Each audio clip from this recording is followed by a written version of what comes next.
जुलाई 1985 की एक रोशन सुबह थी जब अमरीकी गोताखोर और खजाने के मुतलाशी मेल फिशर ने अपनी जिंदगी की सबसे बड़ी कामयाबी हासिल की। 16 बरस से ज्यादा उर्सा, ना खत्म होने वाले गौते, अदालतों के चक्कर, माली तबाही और लोगों की तंजिया।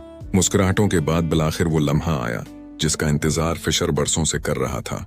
मेल फिशर कोई अमीर सरमायादार नहीं था, बल्कि एक आम सा डाइवर था जिसने अपनी हर कमाई, हर तवानाई और हर उम्मीद एक ही ख्वाब पर लगा दी।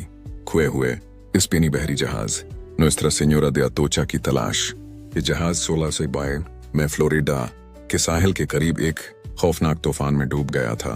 इसमें नवाबादियाती दुनिया से स्पेन ले जाया जाने वाला बेपनाह खजाना मौजूद था। शख्सियत वो रंज का सफर, साल तक फिशर और उसकी टीम समंदर की गहराइयों में सरगर्दा रही।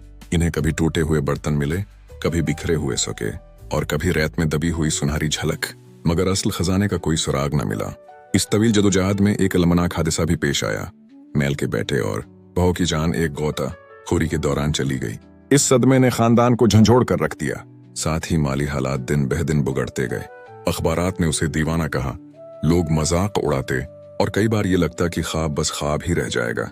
लेकिन फिशर की जबान पर हमेशा एक जुमला रहता, आज का दिन है। गोया वो अपने आप को और अपनी टीम को यकीन दिलाता कि कामयाबी अब बस मिलने ही वाली है। ख्वाब का सूरज तुलवा हुआ। फिर एक दिन जुलाई 1935 की सुबह वो लम्हा आ ही गया। समंदर की रेत तले से अचानक सनहरी सुलाखें झलमलाने लगे, जैसे सदियों पुराना खजाना सूरज की करणों से जाग उठा हो। इसके बाद से के ज़ुमरद, ज़ेवरात और बेशुमार नवादरात एक के बाद एक सामने आने लगे। ये था इटूचा का खजाना, 20वीं सदी की सबसे बड़ी ज़ेर-ए-आब दरियाफत। माहिरीन के मुताबिक इस खजाने की मालियत $400 मिलियन से ज्यादा थी, जिसमें कोलंबिया के ज़ुमरद, चांदी की ईंटें और ऐसे तारीखी नवादरात शामिल थे जिनकी कोई कीमत मुकर्रर नहीं की जा सकती। आखिरी जंग।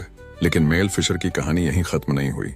खजाना मिलने के बाद अमरीकी हुकूमत के साथ एक तवील कानूनी जंग शुरू हुई।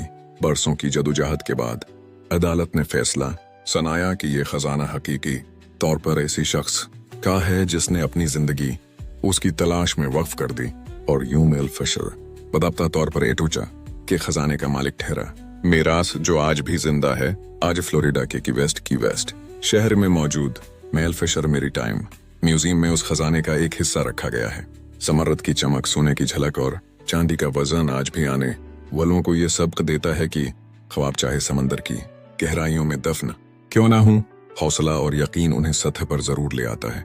ये कहानी एक इंसान की है जिसने दुखा दिया कि ख्वाब देखने वाले दीवाने ही सही, मगर इन्हीं के हाथ अक्सर सदियों पुरानी तकदीर के दरवाजे खुलते हैं।